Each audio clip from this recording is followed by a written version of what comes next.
Right, now, as a lot of you guys would have known by my video a couple of weeks ago there, that Joseph Parker will in fact be returning to the ring on December the 15th. And this will be in New Zealand in Christchurch at the Horncastle Arena, to be precise. It'll be a Duco Events one, and for those of you in New Zealand, this will be a pay-per-view as well as. Which, to be honest, at $40 New Zealand dollars, yeah, I can understand that people are going to be pretty unhappy about it. So anyway, big up to Kiwi Box for breaking this news. Otherwise, I probably wouldn't have found out until later on this evening that Joseph Parker has in fact announced his next opponent. Joseph Parker, of course, has got 2 losses on his record. First one being in a unification fight against Anthony Joshua, and then, of course, in a very, very good fight against Dillian Whyte. Now, I know a lot of people are disappointed in Joseph Parker, but listen, how many people out there can you say can go the distance with Dillian Whyte and Anthony Joshua? Well, Joseph Parker did. So for those who are kind of losing faith in him, you shouldn't really. Let's be real, he's still an elite fighter, and I would still favour him to beat Deontay Wilder. Again, controversial to say that, I know, but for me, I don't think Wilder can knock him out, and I don't think he can beat Joseph Parker on points. So I'd love to see that fight. He is still ranked top 10 WBC, but he is taking a fight in order to get a win back in the column for him. Obviously, back-to-back defeats. Disappointing if you're a Joseph Parker fan, but as I said, if you look at it realistically, it's not that bad. It really isn't. Anyway, his next fight will be against a guy called Alexander Flores. He's a Mexican-American and managed by Roy Jones Jr. Now, Alexander Flores is 17 wins, 1 loss and 1 draw. Out of his 17 wins, 15 of those have been by knockout. He's 28 years old, so he's 2 years older than Parker, and he's nicknamed the Great, so Alexander the Great Flores. He's quite a tall guy, actually. He's 6'4" with a reach of, I have no idea, to be honest with you. But his knockout percentage, 79%. Now, if you look at his record, again, it's actually not as bad as what maybe some may look at, just on the face value of it, the fact that he's only had 17 wins, 1 loss and 1 draw. Now, those 17 wins, he's been pro for quite some time, actually. In fact, he's been pro since 2010, but very, very inactive. So if you could really pick a hole in him, it will be the inactivity. In fact, he took off the whole of 2016 for whatever reason, no idea.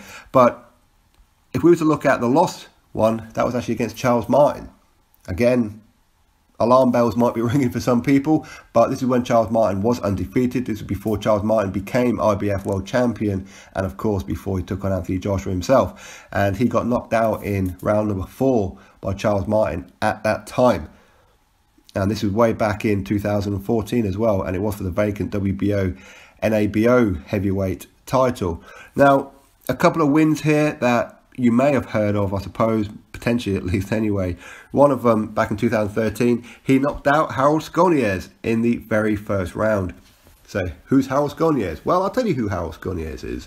He is the only guy in Deontay Wilder's 40 fights that has legitimately knocked down Deontay Wilder to the canvas, where Deontay Wilder got an 8 count. Wilder did come back and beat him, no doubt, but Harold Skoniez did legitimately knock down Deontay Wilder in that fight in round number 2, if I remember rightly. But either way, Flores, he knocked out Harold Skoniez in the very first round.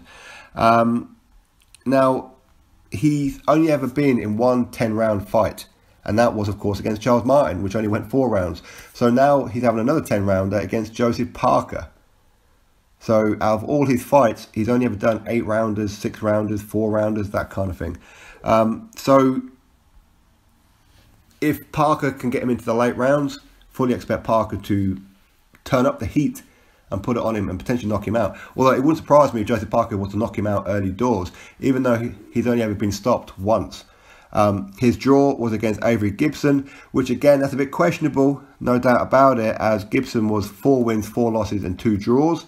And again, it was a 6-rounder. So what can fighters really do in 6 rounds? Not too much, really, to be honest with you.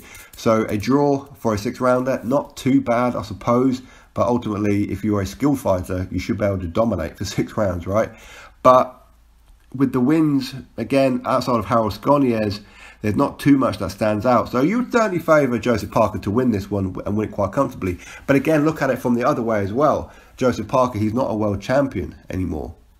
but he's still seen as very, very dangerous. So who wants to risk, which high-end athlete wants to risk their record against Joseph Parker, first of all, and second of all, go to New Zealand as well.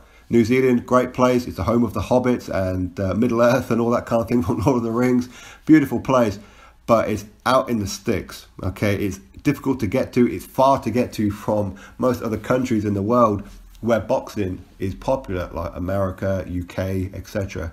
So it's quite difficult to attract somebody who's willing to go to New Zealand. Joseph Parker wants to have a fight in New Zealand for his fans, rebuild his reputation, which again, I'll say it again, his reputation in my eyes hasn't been damaged at all. It really hasn't. To go 12 rounds with Joshua is a good thing. He's the only person to have gone the distance with Joshua, considering Joshua knocked out who? He's knocked out Alexander Povetkin in the very last fight. He knocked out Vladimir Klitschko. And he didn't knock down Joseph Parker. So again, Parker needs to take some credit for this fight. And against with Dillian Whyte as well. Yes, okay, so when he got dropped for the first time in his career against Dillian Whyte, it was like a bit of a clash of heads, no doubt. But in round number 9, he did get legitimately chinned by a massive shot that took out Lucas Brown cold. But Parker got to his feet and gave Dillian Whyte hell in round number 12. He really did, where Dillian had to really hang on as such and had to take a knee in round number 12 as well. But luckily for Dillian, he did enough in that fight to win on points. And don't forget, he does have victories as well over Andy Ruiz Jr., who's a fantastic fighter, really, really is. And of course, Hughie Fury. So he took their undefeated records as well. So don't ever write off Joseph Parker. He's still an elite player in the world of boxing today. Just my opinion, of course. But either way, he's going to be taking on Alexander Flores. And that will be on December the 15th over there in New Zealand. So getting that news out there for you all. And for me, I'm looking forward to it. And I do expect Joseph Parker to win. I hope he's going to win. And we'll see what he does after then. I don't expect him to go after a mandatory position or anything like that. But I do expect him to try and take on someone like an Adam Kownacki or somebody like that. Maybe a Bryant Jennings or whatever it may be. But again, for these kind of fights, he's going to have to be travelling outside of New Zealand, in my opinion. So anyway, let's get that news out there for you all, that Joseph Parker versus Alexander Flores is now officially confirmed for December the 15th in New Zealand. You drop your thoughts below about it, click that thumbs up, and of course subscribe. Catch you all on the next video.